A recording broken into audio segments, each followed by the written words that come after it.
When you think about it, rock stars and gamers aren't too different from each other. They both stay up late, both fill their bodies with weird-smelling liquids, and both are filthy, stinking rich. Okay, that last one might have been wishful thinking on my part, and the rest of them might be reaching as well, but I stand by my flimsy argument. You can't stop me, and that's what makes me a rock star. The point is that video game soundtracks and rock music go together quite nicely. You only need to play a Tony Hawk game to see that, but that game and many others only go as far as licensing a batch of existing songs. In a few cases though, actual musicians are brought in to compose new music for a game. As the following 10 examples prove, the results of doing so are often quite good, even when the collaborations get strangely overlooked. But that's the purpose of this list, of course. These have been overlooked too long, and I'm going to tell you all about them right now. I'm the totally radical Peter from TripleJump. Is that Rockstar enough for you? And here are 10 video game soundtracks composed by actual rock stars. But before we get to the list, we'd like to thank NordVPN for sponsoring this video. And actually, we'd also quite like to thank them for just sort of existing, because we here at TripleJump actually use NordVPN an awful lot, partly because it's so simple. I mean, I'm both stupid and lazy, but that doesn't even matter, because with NordVPN, you can connect with a single click or even enable auto-connect for zero-click protection. Then you simply choose from one of over 5,400 different servers, either one close to home if you're just looking for the added security a VPN can provide, or maybe one from a different country if you're looking to access region-locked content on the internet. Now, you've probably heard of people doing that to watch TV shows and movies, but the gamers amongst us can also do it to access region-specific games, geo-restricted servers, and even discount codes that only work in other countries. And don't worry your pretty little head about speeds. No, sir. NordVPN is literally the fastest VPN service out there, so there's absolutely no excuse to be missing those 360 no-scopes. Mum, get the camera. Gaming aside, NordVPN is also handy for when you're browsing dodgy websites, and what you get up to in your own time is your own business. Its smart ad blocking gives you a more undisturbed experience, and its automatic kill switch feature can immediately cut your connection should the VPN accidentally drop out. And hey, 30-day money-back guarantee. You've literally got nothing to lose. So if you want to try NordVPN yourself, you can get an exclusive deal by heading to nordvpn.com/TripleJump or by using the code TripleJump at checkout. The link is in the description. Go and check it out. Okay, should we move on with the list? Let's do the list. Number 10, Portal, Mike Moraski. One of the many highlights of Portal is its music, not least the absolute banger that is Still Alive, of course. That song was composed by singer-songwriter Jonathan Coulton, whose work can also be heard in games like Left 4 Dead 2 and LEGO Dimensions. But Coulton isn't the only rock star to lend their expertise to the series. The main music for the game was composed by two men, Valve mainstay Kelly Bailey, and the subject of this entry, Mike Moraski. Moraski is a prolific guitarist and has performed in bands with such delightful names as Steel Pole Bathtub, Milk Cult, and Durr, in all caps. Durr! Alongside all of that, Moraski is also an animator and visual effects artist who's worked on films such as The Lord of the Rings and The Matrix. The man is a legend, or would be if more people actually knew who he was. We're doing our part, Mike. I'm trying my best. Just remember that if you ever meet him and ask him what the name of his band is, if he replies, duh, he's not being rude. That's what it's actually called. Oh, and how we'll all laugh. Number 9, Scott Pilgrim vs. the World, Anna Managuchi. Edgar Wright's film version of Scott Pilgrim vs. the World has a soundtrack featuring the likes of T-Rex, Beck, and the Rolling Stones. Sadly, none of these legendary artists were featured in the side-scrolling game of the same name released in 2010. But that's okay, because this cutesy retro-style title got some similarly nostalgic music from the US band Anna Managuchi. However I choose to pronounce that, whether I'm doing a Simon Miller impression or not, people in the comments are going to yell at me, and I am prepared for this. Anna Managuchi is a chiptune band that incorporates video game sounds into their music. The group has appeared on Late Night with Jimmy Fallon, had their music featured in commercials for Target and Taco Bell, and have headlined multiple festivals held entirely within Minecraft servers. Safe to say then that these guys know their way around a video game, which made them the perfect choice for Ubisoft when it came to choosing the music for Scott Pilgrim vs. the World. The decision paid off, as the soundtrack was very well received. IGN called it, quote, possibly the best soundtrack on PS3, and the album debuted at number 3 on the Billboard Heatseekers chart. God, these guys must have superpowers or something. Oh, maybe they're vegans.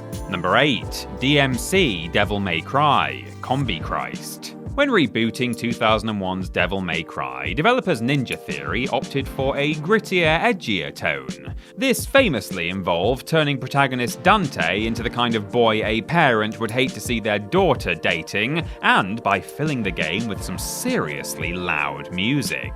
The game's soundtrack was crafted by 2 bands, including one called Combi Christ. I'm personally not familiar with Combi Christ, but according to Wikipedia, they play a style of music called agro-tech, which sounds like what happens when Siri gets annoyed at you. Combi Christ has gone on to tour with Rammstein and played alongside Limp Bizkit guitarist Wes Borland. Sadly though, it doesn't look like Fred Durst was ever involved in the band. I'll put my red cap back in the drawer. Their music is all over DMC, with the charmingly titled song Throat Full of Glass playing during the game's opening scene. Combi Christ music may not be for everyone. I doubt your grandpa is going to swap out his Glenn Miller records for a copy of The Joy of Guns anytime soon, but their music was a perfect fit for DMC. Number 7, Sentinel Returns, John Carpenter. Film fans will know John Carpenter as the man who directed They Live, The Thing, and Halloween. However, music fans, and film fans who have access to Google, I suppose, will know that Carpenter is also an accomplished composer. He has contributed music to nearly all of his own movies, including Big Trouble in Little China and Escape from New York, and has released studio albums as well. Now that's all well and good, and I will take nothing away from the man, but I do have to say I was a bit disappointed to learn that he was not a member of the 1970s pop group The Carpenters. That would have been brilliant. Although it does give me an excuse to listen to Close to You after this video is over, so that's the consolation, I suppose. In 1998, Carpenter's film career was in a bit of a lull, so he decided to devote more of his time to music. This resulted in him providing the soundtrack for the PlayStation and PC game Sentinel Returns. Carpenter's soundtrack, entitled Earth/Air, is a dark and ominous affair that would have fit nicely in one of his classic horror movies. He might not be a rock star in the traditional sense, but Carpenter has never been one for tradition, and his bizarre yet brilliant contribution to gaming music proves that in swathes. Number 6, Forza Motorsport, Junkie XL. The name Tom Holkenborg might not mean much to you unless you're his mum, his accountant, or him, but he's known in the music world as Junkie XL. The Dutch DJ has worked on a number of blockbuster movies, including Mad Max Fury Road, Batman vs Superman, Deadpool, Godzilla vs Kong, and the cinematic masterpiece that was Scoob. In the music world, he's remixed the likes of Britney Spears, Avril Lavigne, and Madonna, and his reworking of Elvis Presley's A Little Less Conversation was a #1 hit in over 20 countries. You know the one I'm talking about. This might be why Holkenborg was approached to craft a custom soundtrack for the first edition of Forza Motorsport. Mr. XL created 56 new tracks for the game, providing the sounds of many an Xbox fan's childhood in the process. Following his success with Forza, Holkenborg went on to create music for franchises like Need for Speed, Madden NFL, and FIFA. This guy sure loves his sports. If only we had a catchphrase relating to that. Number 5, Quake, Trent Reznor. Despite being released in 1998, FPS classic Quake is as popular today as it ever was. It has received multiple sequels, upgrades, and remasters, and it still has an active modding community. No matter what may get tweaked over the years, however, one thing Quake fans would never change is the game's dark, brooding soundtrack, composed by Nine Inch Nails frontman and sort of Keanu Reeves lookalike Trent Reznor. Reznor was a fan of developer id Software, and so created the game's iconic music absolutely free. Wow! Incidentally, any world-famous musicians who happen to be huge fans of TripleJump, please do get in touch for the same reasons. Quake proved to be good practice for Reznor, who has gone on to score huge Hollywood projects such as The Social Network and Soul, netting an Oscar for each one. I think it's safe to say that his fee has probably gone up from 0 now. Number 4. Destiny. Paul McCartney. Though he may look more like a charming old man who runs a corner shop these days, there are few bigger rock stars on the planet than Sir Paul McCartney. As a member of the Beatles and later Wings, the band the Beatles could have been, McCartney was responsible for some of the most popular, successful and beloved music in the history of music, I suppose. Though he's settled down these days, Sir Paul has kept his finger on the pulse when it comes to the modern world of entertainment. This is evidenced by his work on the online-only extravaganza that is Destiny. Alongside a few legendary Halo composers, Michael Salvatore and Martin O'Donnell, McCartney worked for more than 2 years to create 44 original pieces of music for the game.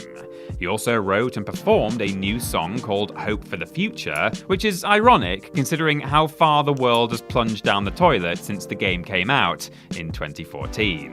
Destiny has received widespread acclaim since its release, and although he only contributed to the soundtrack, McCartney was once again involved in a truly exceptional piece of media, proving that he still has a keen eye for quality even at his advanced age. Just ignore his cameo in that god-awful Pirates of the Caribbean movie. We all make mistakes, don't we?